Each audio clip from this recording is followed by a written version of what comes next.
sport? Sport is one of the most powerful, popular, and visible social institutions in the United States. Yet, there are 3 ways that the promise of sport remains unfulfilled for girls and women. Despite the fact that today we have a record number of female sport participants. But first, let me take you back to a time where the landscape of sport was different for girls and women. In 1972, Title IX, a federal civil rights law, was passed that made gender discrimination in our schools illegal. Now, while Title IX was not a sport law, it provided that when sport opportunities were offered for boys, they should be offered for girls. Title IX dramatically and irreversibly changed the landscape of sport for girls and women. In fact, in 1972, 1 in 27 girls played sport. Today, that number is 1 in 3. In fact, in one generation, we've gone from girls hoping there was a team to girls hoping they'd make the team. I was among that very first generation of girls to have benefited from sport. In 1979, when this picture was taken, I was 10 years old and I was in 5th grade. And I took full advantage of every opportunity to play sport that I could, including playing flag football. I was the left tackle. My experience as left tackle emboldened me to try out for the traveling boys basketball team the next season. I made the team, displacing 1 boy. In class that morning, I was sitting feeling proud of myself, anticipating how much fun practice was going to be, and my teacher walked up to me with a yellow note. Now, I don't know what the yellow note meant in your school, but for our school, the yellow note meant one and only one thing. You're going to the principal's office. So I grabbed the note from my teacher, and I practically skipped down the hallway in anticipation that the principal was going to tell me how proud he was of my achievement. I sat in the principal's office, and he looked at me, and he said, "So, young lady, I hear you've made the boys' basketball team." And I said, "Yeah, I have." He said, "Well, wouldn't you rather like to quit the team, join Girl Scouts, or do ballet?" And I said, "Well, no, I want to play basketball. And I'm already in the Girl Scouts, and ballet's not my thing." And from the look on his face, that's not exactly the answer he was expecting. But what I know now that I didn't know then is that because of Title IX, he had to let me play on that boys' team. It's true that sport, for me, I have benefited personally and professionally in so many ways, from young athlete to college national champion here at Gustavus Adolphus College, to college tennis coach, to now working in the academy in the Tucker Center for Research on Girls and Women in Sport. My life would be totally different without my sport participation. And while I'd like to think that the benefits that I have accrued are unique to me, they're not. In fact, we know from research that when girls are afforded the opportunity to play sports, they reap health, developmental, psychological, social, and academic benefits, from lower risk of chronic disease, to caring and connected friendships, to high self-esteem, to higher academic achievement. And new data has shown us there's even an economic benefit for girls in sport participation. In 2010, Betsy Stevenson ran a state-level analysis of sport participation for females in high schools.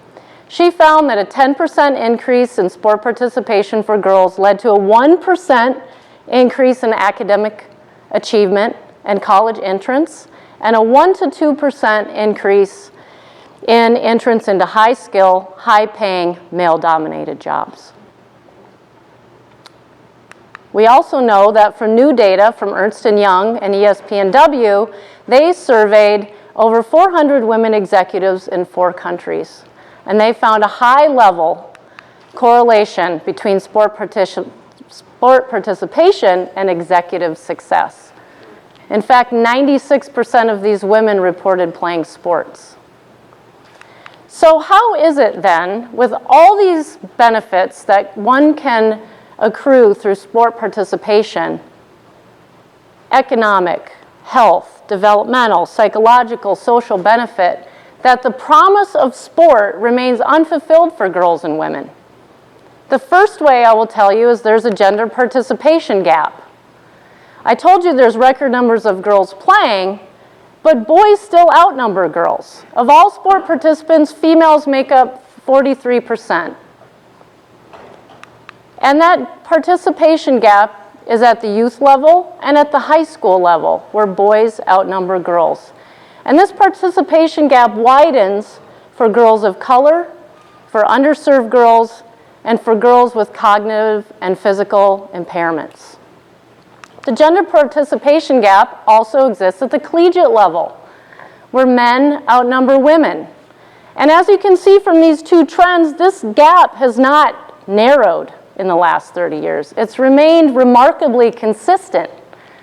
So what this tells us is that there are many more boys and men that get access to reap the many positive benefits that can occur in and through sport than do girls and women. Now, speaking of a gap, the second point and the way that sport remains unfulfilled for girls and women is a gender leadership gap. It doesn't take you too long to look in the popular press lately to notice that there might be what some of my colleagues are calling the college athletics war on women coaches. We know from not only anecdotal and experiential evidence, but from the data that women leaders in sport are scarce and declining. In almost every other occupation, gender diversity in the workforce and the percent of women is on the rise, except for women coaches. The longitudinal data of colleagues Vivian Acosta and Linda Carpenter have shown us that in 1972, when Title IX was passed, 90% of college women were coached by women. Today, that number is near an all-time low, around 43%.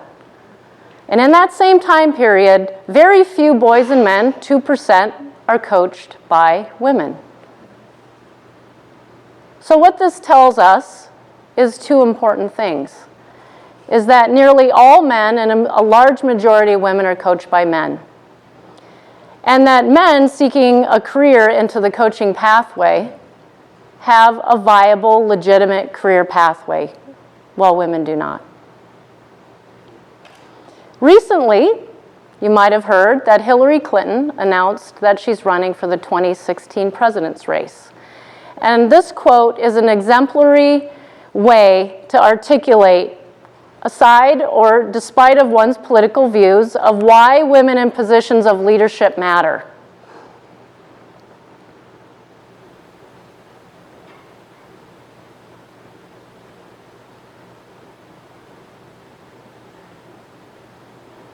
So what's true for women running for president is true for women coaches. Same-sex role models matter, and women in positions of power matter. When women leaders are seen, it helps challenge outdated gender stereotypes about leadership. It provides proof that women can be and are competent leaders.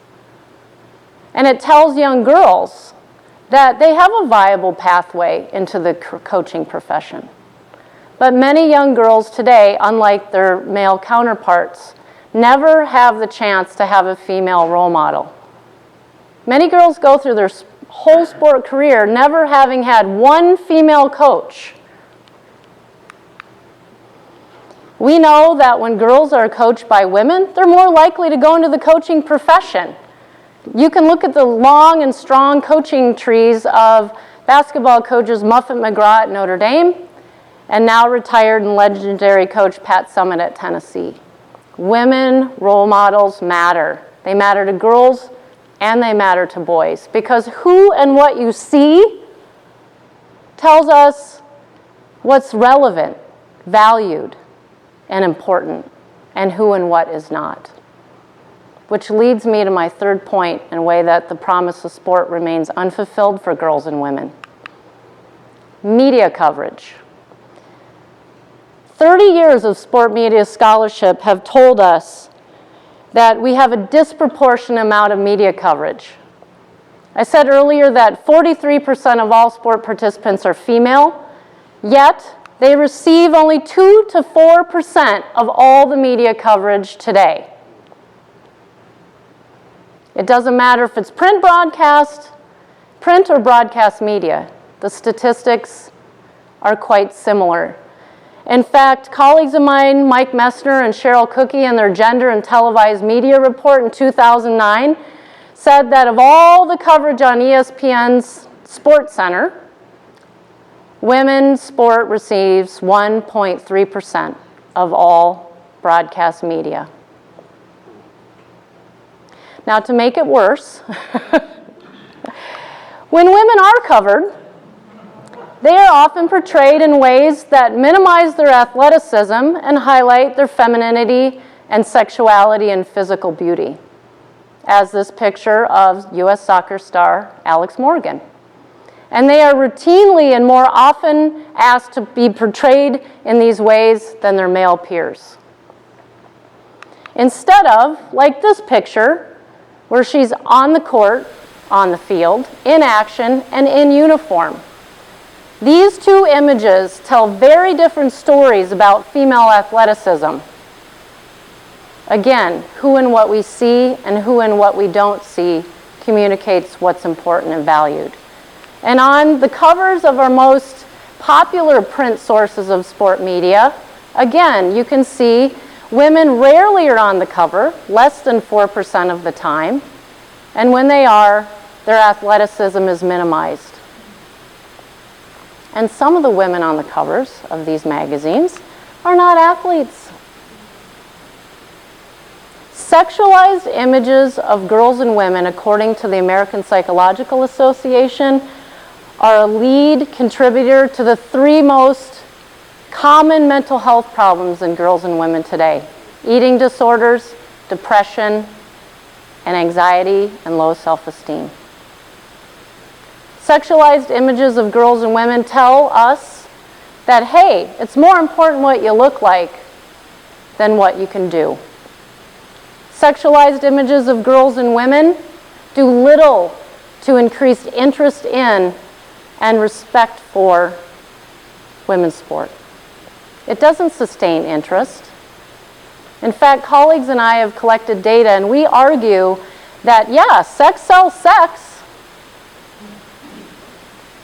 Sex does not sell women's sport. And sexualized images of girls and women tell young men and boys that female bodies are objects of sexual desire to be consumed rather than to be honored and respected.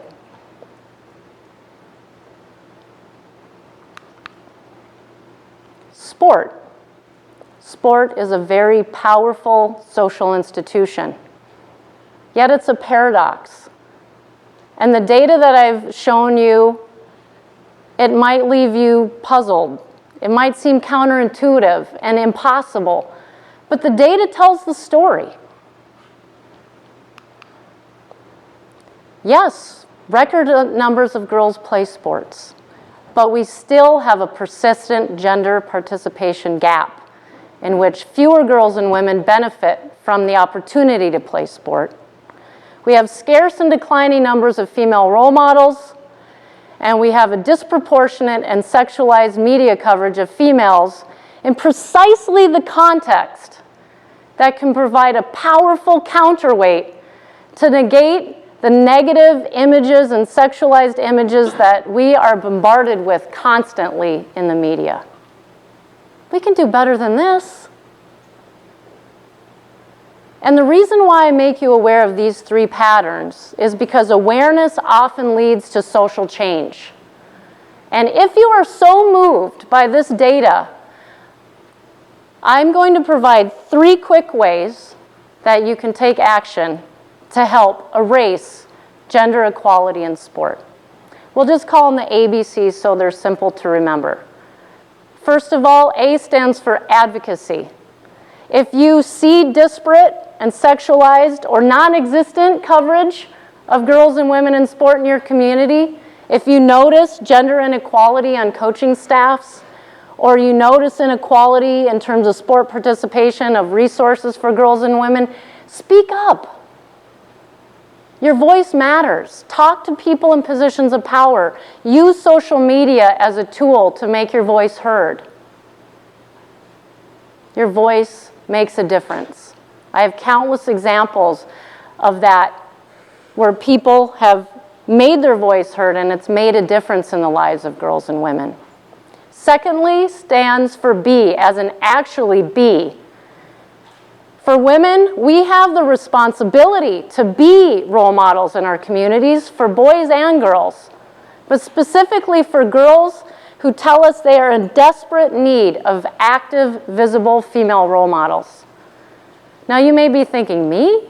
I can't be a role model. We all can be a role model in our own unique way, whatever that may be. You can lean in, you can dare greatly, you can get in the game. Whatever that looks like to you, I'm calling you to action to be a visible female role model for those young people in our communities. And lastly, the C stands for compliment. When you get the chance to compliment girls and women, I want you to compliment them on their skill and their ability and their competencies, not their looks and appearance. Because when you compliment females on their abilities, it tells them that what you do is more important than what you look like. And these three simple ways of fighting for social change are so important. Because what's good for girls is good for everybody. Thank you.